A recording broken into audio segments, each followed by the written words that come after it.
instantes pousaremos em Porto Velho. Retorne o encontro de sua poltrona para a posição vertical. Atenda ao aviso para os cintos e verifique o prato número da mesa à sua frente.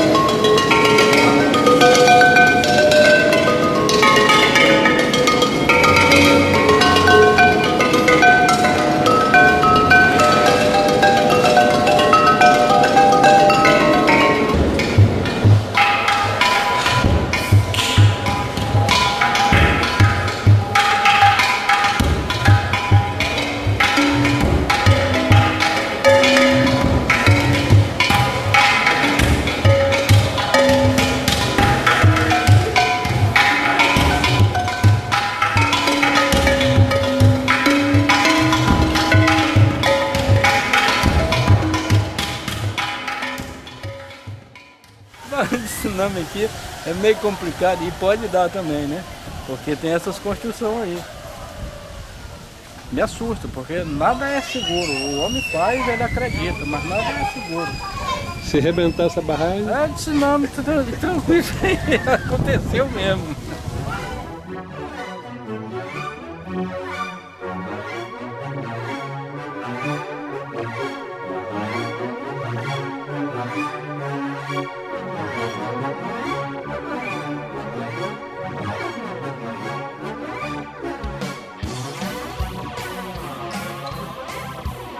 No ano de 2014, na cidade de Porto Velho, nós tivemos uma das maiores cheias dos últimos 100 anos. A partir dessas imagens que a gente viu, né, dessa situação de calamidade pública que se seguiu, nós começamos a registrar o avanço da água, né, e logo o regresso das pessoas retornando às suas casas.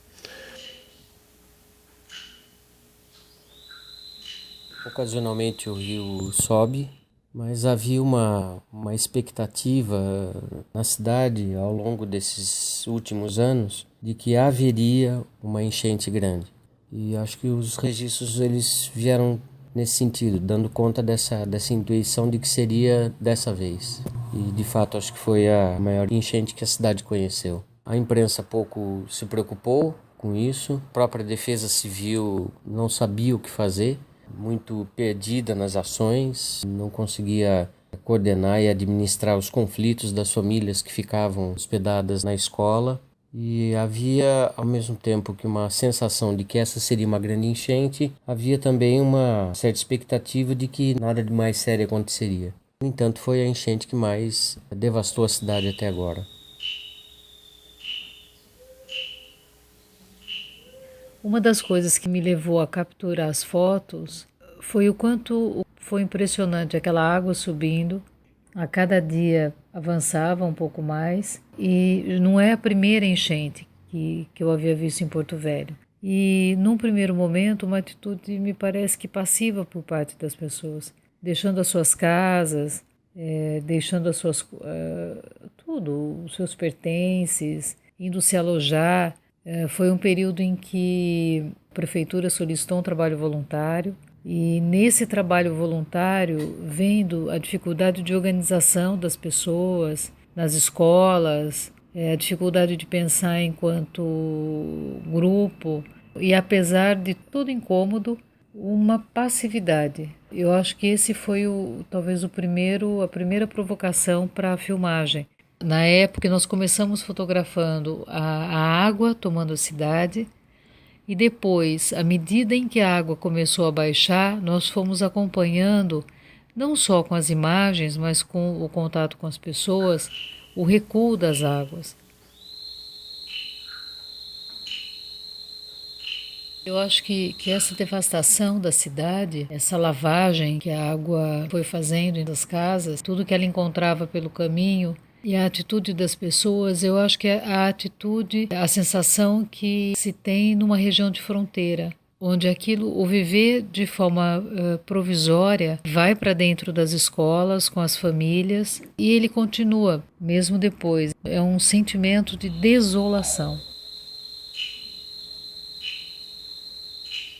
Acho que o que marcou mais foi o silêncio. O silêncio das águas, o silêncio das pessoas, o silêncio do poder público e o silêncio das áreas que ficaram inundadas. Quando o rio baixou, nós retornamos ao bairro mais atingido. Na medida em que as fotos aconteciam, nos chamava a atenção o silêncio.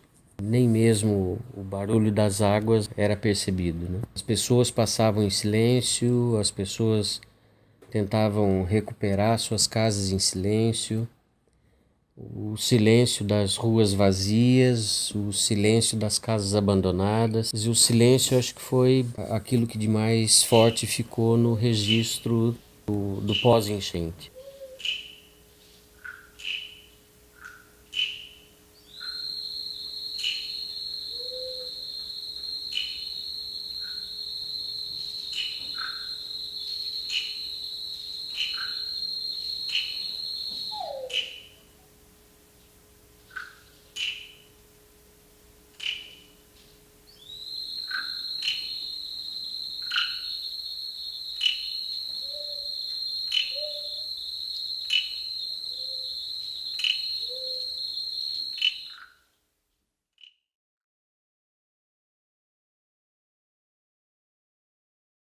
O tempo todo nós lidamos com a precariedade, com o silêncio das pessoas que foram à mostra ou dos parceiros que nós tentamos encontrar, a dificuldade com o material, a dificuldade do respeito com o espaço. Tivemos muita dificuldade em ser respeitados pelo uso do espaço público. Para a gente era importante montar a mostra em lugares onde as pessoas passavam. E a primeira montagem, que foi no Mercado Cultural, eu acho que ela foi, apesar de toda a dificuldade de impressão, de como expor, nada e ninguém facilita em momento nenhum. Acho que o mesmo silêncio em relação à enchente foi o silêncio em relação à mostra.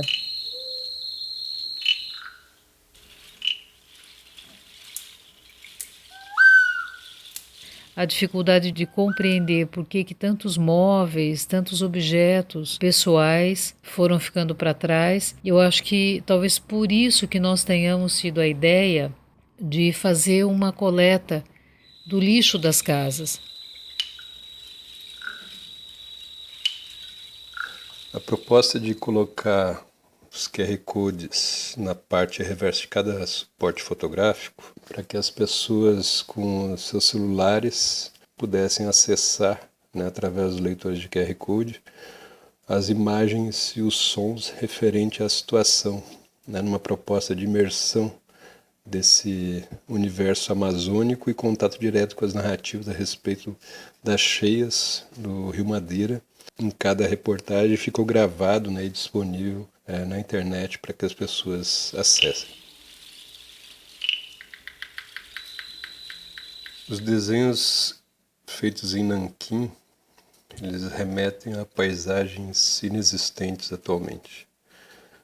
Foram feitos pelo Flávio Dutic durante a visitação a alguns lugares do Baixo Madeira, e hoje esses lugares existem apenas na memória gráfica do suporte sobre o papel, estabelecendo uma certa dialogicidade entre o passado e o presente, dentro de uma técnica de registro ao modo dos antigos viajantes da Amazônia, que colocavam tudo em aquarela, nanquim, né, entre outros materiais básicos.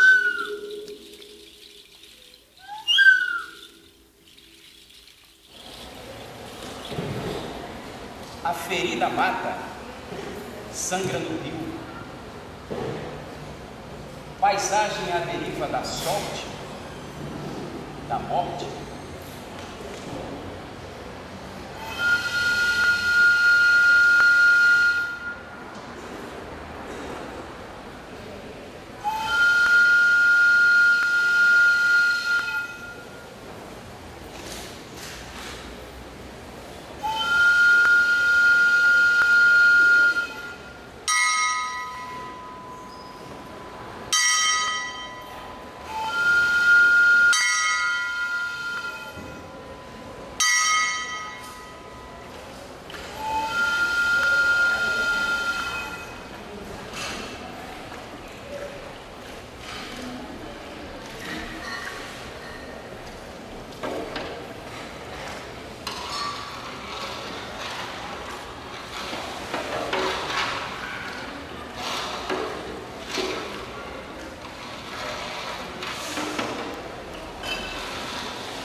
foi sentir, né, cara, a sonoridade do galpão. Parecia que tava chorando, né, na realidade. Foi muito tenso estar lá. Cara, na realidade, quando a gente entrava no galpão,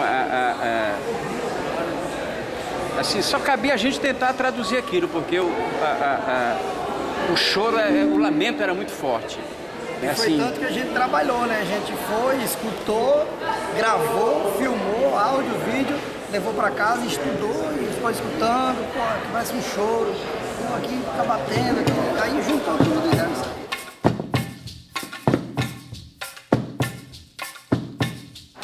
Isso é um impacto gigantesco e só o fato dessas pessoas não poderem nem se aproximar, né? De onde daquele lugar que eles chamaram de lar até um pouco tempo atrás, né? Isso é muito, muito, muito forte. Nós precisamos também nos sensibilizar com isso. Acho que uma coisa importante, um zelo que nós tentamos ter, que acho que nós conseguimos, tanto no retorno das casas principalmente, a ideia da mostra, ela nasce como uma maneira de sair, de quebrar esse silêncio, né? Então as famílias que nos permitiam entrar nas casas e fotografar, elas sabiam que seria feita uma mostra, elas foram convidadas para a mostra e as fotos das suas casas nós fizemos uma cópia e entregamos a elas também. Então acho que essa foi uma tentativa nossa de respeitar a dor, de quebrar o silêncio, de não querer pactuar com essa forma, eu acho que impessoal, de lidar com a dor ou de ignorar a dor.